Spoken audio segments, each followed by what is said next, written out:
Good morning students. I welcome you all in my science class.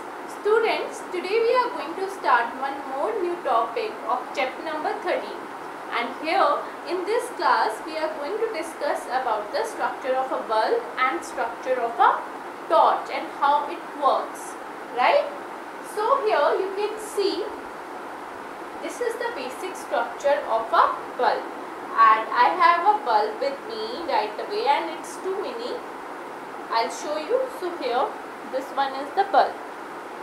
So this glass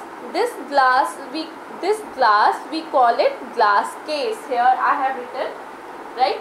And here inside the glass one gas is present and that gas can be argon and nitrogen, right? And the base, this base, we call it metal base, right?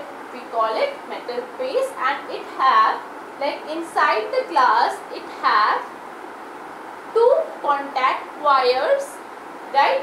And it act as a terminal of a bulb, right? And with the support of these two contact wire, there is one thin wire, right?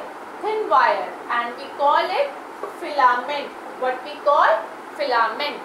And this filament is made up of tungsten. Whenever tungsten receives the current, it starts heating, and because of the heating of tungsten, the bulb start glowing, right? So what would happen in that case? Whenever we join the bulb with the battery, what happen? Basically, the current starts flowing from the positive terminal. See, I have marked the arrow, and this arrow shows the direction of a current. Basically, what would happen in that case? The current start flowing from the positive terminal, and it will go to the one contact wire that is inside the bulb, and it again it will flow, and the current will go in the filament, right? And I told you, whenever the filament receives the current, it start heating up, right? And it start heating up, and because of heating of a filament, the bulb start glowing, right? And again the current will go down, and it will go at the negative terminal, and this process continue till the chemicals react together in the dry cell. And we already discussed about the working and structure of a dry cell, right? Now let us suppose that because of so much heat, like all the time the bulb is on and all the time it is on, and because of so much heat the filament broke up, then what would happen? Just imagine. Now the current will flow from the positive terminal, and it will go to the end of the first contact wire, and when it goes to the filament, it do not get the path. The current do not get the path to flow, so it become a open circuit, and we know in the open circuit current can't be flow, right? Current can't be flow. So we call that situation when the filament get broken up, that situation or that bulb, we call it fused bulb, right? We call a fused bulb.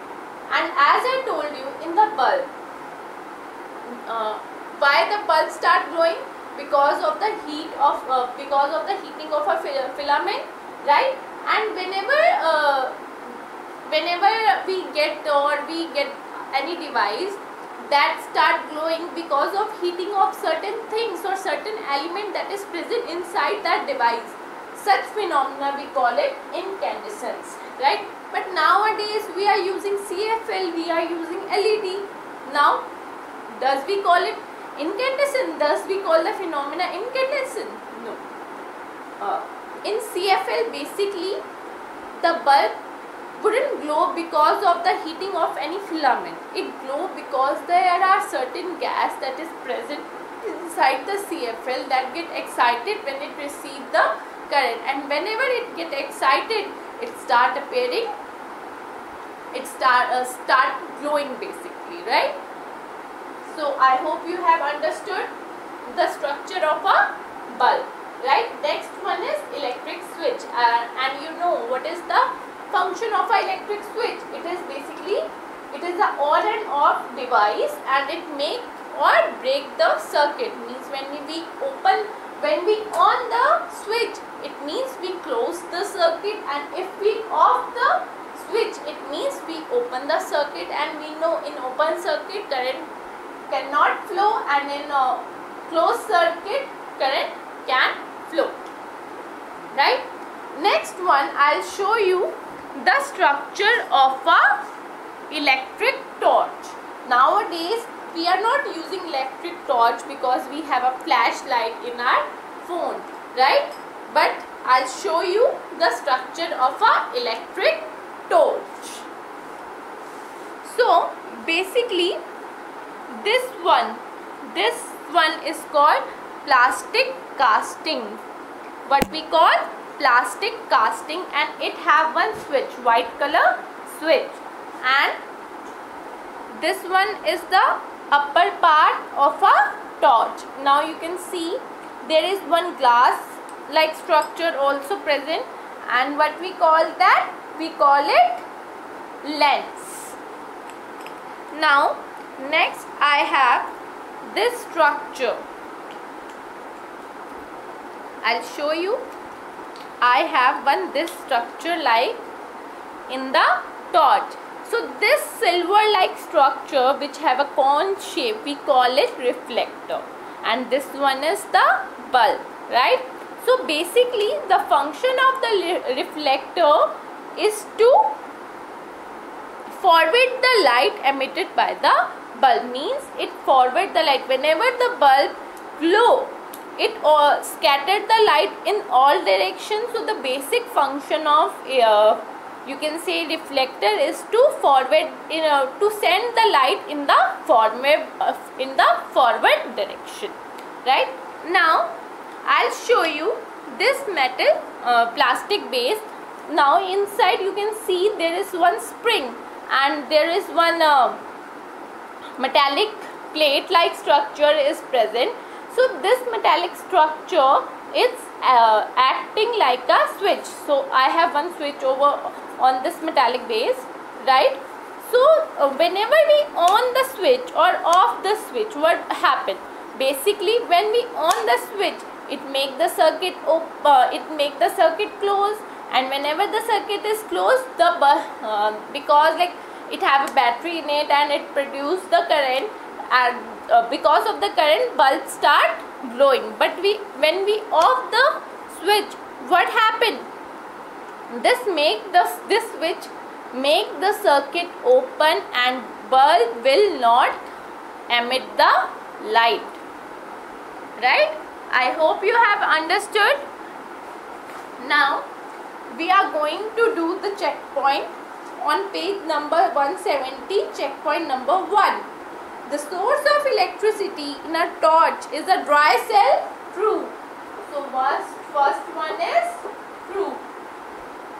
Second one, the filament of a bulb is made up of nichrome metal. No, it is made up of tungsten. We'll write false. Third, the light bulb is filled with a mixture of argon and nitrogen gases. Third one is true. Fourth one, the switch in disconnected state is called closed switch. In disconnected state, no, we call it open.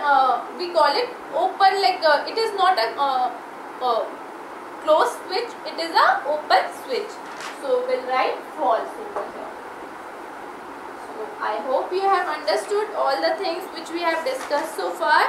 Thank you and have a nice day ahead.